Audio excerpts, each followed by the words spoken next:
Welcome back to the PulpMX Fantasy Show presented by Maxxis Tire. My name is Donnie, and we are finally at the midpoint of the outdoor season as the series heads to Southwick for another Sand Classic. As always, 5 riders to pay attention to when making your picks, stats on the FFL, a weather report, weekend schedule, and a quick look at my early team. But also, as always, let us kick off the video talking about who is in and who is out this weekend at the Wick. Thankfully, no big outs this weekend, despite a scary crash in second moto last weekend. Hunter Lawrence will be lining up, but Cooper Webb is still out and will remain so for likely the remainder of the season, as he has officially parted ways with Red Bull KTM. On the flip side, we do get some of the WSX guys returning, with Kyle Chisholm and Grant Harlan returning to the fold, as well as Kevin Moranz debuting for his first Outdoor National 2023. Be sure to pay attention to the little red cross flags to denote that a rider is injured, and after qualifying, you can tick the little box above the riders list to filter out anyone that did not set a fast lap time in qualifying.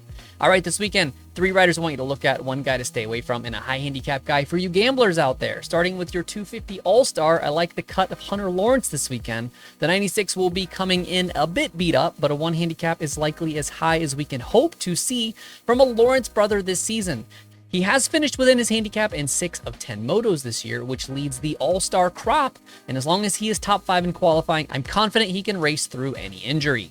A double eligible 250 guy I like this weekend is once again Jalek Swoll. I had him in this slot last weekend, and he was poised to score good points again if an early crash in Moto 1 hadn't damaged his bike to the point of being unable to finish. Despite a 39th gate pick in Moto 2, Swoll was 9th on the first lap and settled in for an 8th in that second moto, his 7th time inside the top 13 this summer in 10 tries. 450 side, looking all-stars, let's talk Ty Masterpole. The privateer finally had a bad weekend due to a mechanical failure, and that is unfortunately a detriment to running a solo effort. He has a fresh motor this weekend though, and a 6 handicap means he just needs to be 7th or better, something he has done in every other moto this season. Another guy that I like this weekend that is eligible for double points is Grant Harlan. His return to the fray after skipping Redbud for World Supercross last weekend with a bump in his handicap up to a 2. Grant has been top 12 and 6 of 8 this year with just a single DNF, but with less than ideal conditions at a tough track this weekend, his grit and determination to grind out 35 minutes is what I like to see as we head to Southwick.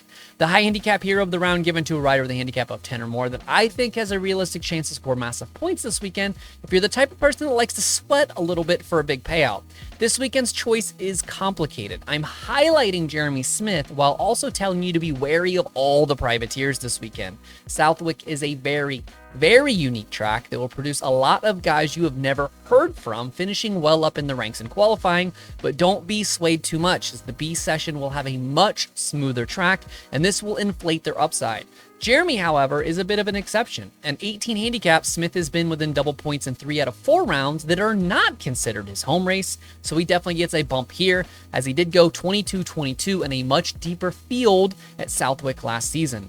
Moving on to the FFLs, Levi Kitchen became the 7th different 250 rider in 10 gate drops, but Hunter does break out from the pack and now leads with 3 on the season. 450 side, it's Jet. Don't be stupid. Weather could be an issue this weekend as there is no serious threat of rain leading up to the event, but as of Friday morning, there is considerable threat of scattered thunderstorms during the racing. Probably not enough to turn into a full-blown mud situation, but thick sand can lead to more DNFs and compounding problems for those privateers.